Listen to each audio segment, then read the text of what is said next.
दिया घातों के गुणनफल के रूप में लिखना है। घात मतलब पावर, किसी भी संख्या पर जो पावर रहता है उसको क्या बोलेंगे?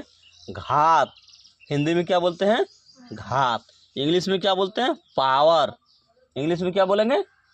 पावर। हिंदी में उसको बोलेंगे घात। तो बोला कि घात के गुणनफल के रूप में, गुणनफल मतलब गुणा के रूप में। जैसे 6 को बोलेगा गुणनफल के रूप में लिखिए तो 2 गुना 3, 2 को 3 से गुना करें कितना होगा? 6 होगा कि नहीं? तो उसी तरह गुणनफल के रूप में लिखना है।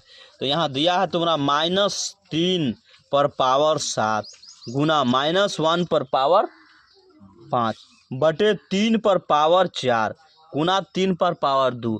हम बताए थे ऐसे रफ में, कल हम समझाते हैं, कल बताए थे कि अगर ये माइनस है, माइनस पर पावर सम संख्या रहता है। क्या रहता है? माइनस पर पावर सम संख्या रहता है तो वो माइनस प्लस हो जाता है। माइनस क्या होता है? प्लस। अगर माइनस पर पावर विषम संख्या होता, कल ही बताए थे, माइनस पर पावर विषम संख्या रहेगा तो माइनस होगा, बताए थे ना।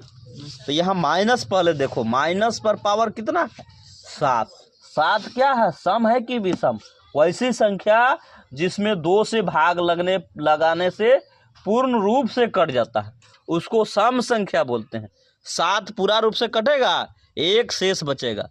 दुक्का 2 पढ़ो 3 बार, 2 दुक्का 2 पढ़ेंगे 3 बार, दुक्का 2 2 दूना 4 दूतिया 6, 1 बचता है कि नहीं शेष, इसलिए पूरा पूरी नहीं कटता है।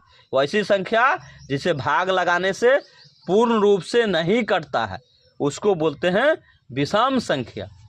तो माइनस पर पावर 7 है, 7 विषम संख्या है, तो बताएं माइनस पर पावर विषम संख्या रहेगा तो क्या होगा? माइनस से होगा ना। माइनस बाहर निकाल दिए। फिर 3 पर पावर 7, यहाँ -1 पर पावर 5 है, माइनस है यहाँ, तो ये भी माइनस पर पावर 5। 5 क्या है? सम है कि विषम? 2 से भाग लगाएंगे कटेगा पूरा पूरी? नहीं कटेगा। 2 दूना 4, 1 बच जाता है शेष, विषम है तो ये भी माइनस बाहर आएगा। तो यहाँ माइनस बाहर निकल गया। अब 1 पर पावर 5 कितना बच गया? 3 पर पावर 4 गुना 3 पर पावर 2। ये माइनस गुना माइनस, माइनस को माइनस से गुना करेंगे क्या होगा? प्लस। जोर से बोलेगा प्लस होगा, डरने क्या बात। माइनस को गुना करेंगे माइनस से, प्लस हुआ। 3 पर पावर कितना है? 7। नीचे कितना है? 3 पर पावर 4। ये नीचे वाला संख्या समान, ये भी 3 पर पावर है, ये 3 पर पावर 7